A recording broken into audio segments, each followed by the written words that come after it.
I'm Dr. Yaron Gabel, and this is Tech Talks by Preat, your guide to smarter workflows in restorative dentistry.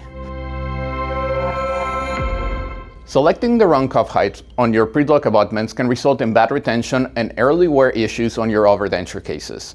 Fortunately, you can use Preat cuff measuring and angulation tool with a model on your case to quickly determine the appropriate cuff height.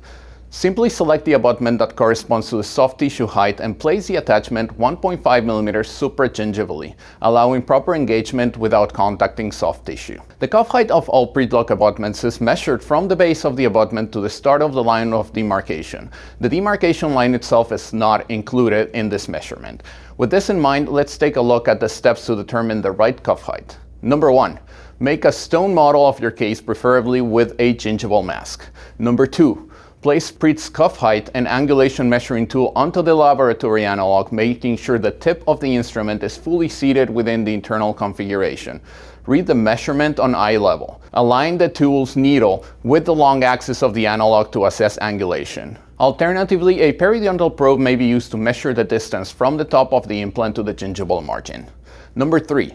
Select an abutment with a cuff height that is equal or slightly greater than the measured distance, staying as close to the measurement as possible.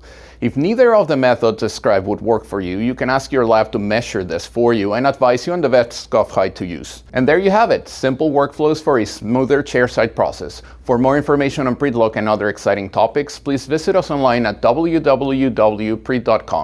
I hope you found the contents of this video helpful. Thank you for watching and see you next time.